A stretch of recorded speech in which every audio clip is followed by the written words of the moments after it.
day mga mima, for today's video, papunta nga kami ngayon sa LBC. Dumating na kasi yung mga hinihintay kong stock na paninda. Sobrang init nga ngayon mga mima, pero ang ganda ng panahon, di ba? Thank you Lord ka na lang talaga. Anyway mga mima, wala pang nananalo doon sa pahula natin nung isang gabi. Mga iinom naman kayo pero di nyo mahulaan. Diyos ko, 100 pesos din yun, no? Pang isang 2x2 na din mga mima. Galing-galingan nyo naman para naman dagdagan ko sa susunod yung premyo. Pero pag may nakahula talaga mga mima, magpapagame ulit tayo. Wait na lang kayo ng magandang palaro. Simpleng pasasalamat lang ba? Dahil kahit papano, pinapanood nyo tong mga video ko. Isa pa, araw-araw din tayong binebless ni Lord. Kaya naman masarap din talagang i-share. Hindi man sa maraming salapi, pero sa napakaraming bagay. Kaya naman kung humihinga ka at malakas, ipagpasalamat mo yan.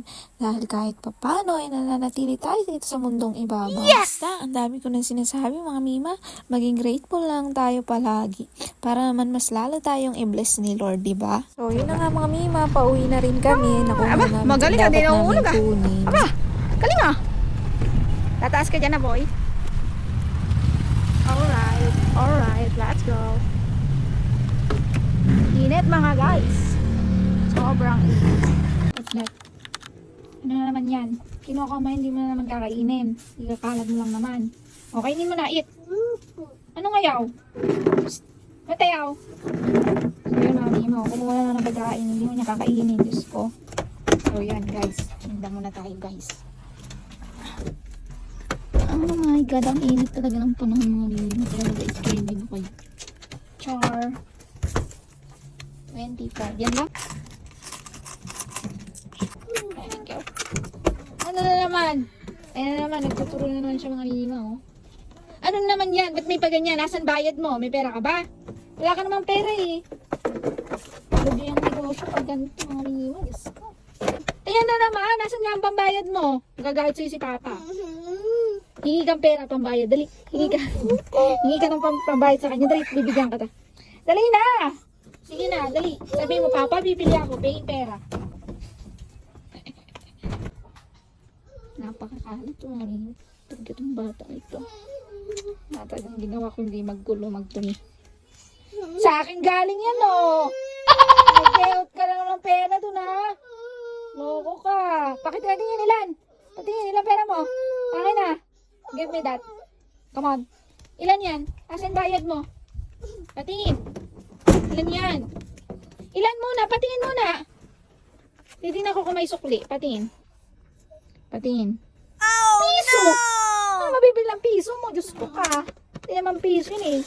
8 yan oh. 8. Ang unfair mo nun. Ang kikitain natin yan. Bayad mo piso lang. Baba na! Saan dyan? Baba na, baba na. Ay nako, baba na dyan. Ayun na. Iniwan mo dyan. Mapapakit ka pa dyan. Iniwan mo doon yung tinapay. Kaya naging kami itong anak ko. Nakakagigil. Pinahanap na yung tinapay. Nakakainis. Ano, cookies and cream or milk chocolate?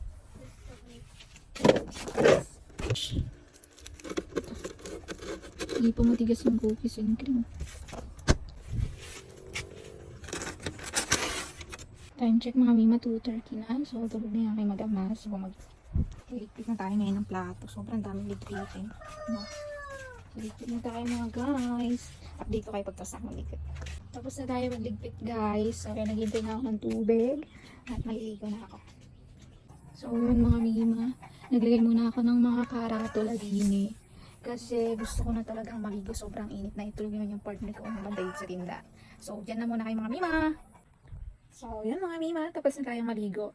And ang next naman natin gagawin is magre-ready ako ng mga orders na naman kanina sa post ko. And yung mga ipipick up ng ating buyer. So, samahan niyo ako mga mima. So, yan mga mima. Ang order ay ito, sapatos. Sapatos ang unang order. Ito, ganda na ito mga mima. Ngayon siya. Ready to go. Pagkagis nyo ng part nito. Next mga madam is ito namang wide leg. Ayan. Samayin ito sa post. Wide leg pants. For sale. Charot. Samayin na ito. plastic natin. Next, itong top. So, yun. Next item, mascara and Make Me Eyeliner. So, yun mga mima, medyo matumal ngayon. Pero, okay lang naman at least. Ngayon kasi hindi na tayo talaga nasisiro. Wala na tayo sa 0 days. And, sa tingin ko naman is, reward ko na din yun yung wala na tayong 0 days. Kasi noon talagang kailangan ko talagang magsipag para lang magkaroon ako ng benta. Pero ngayon, buyers na talaga yung lumalapit. So, sa mga nagnenegosyo yan, tuloy nyo lang. Basta consistent yung ginagawa. May mangyayari at may mangyayari. Tiwala lang.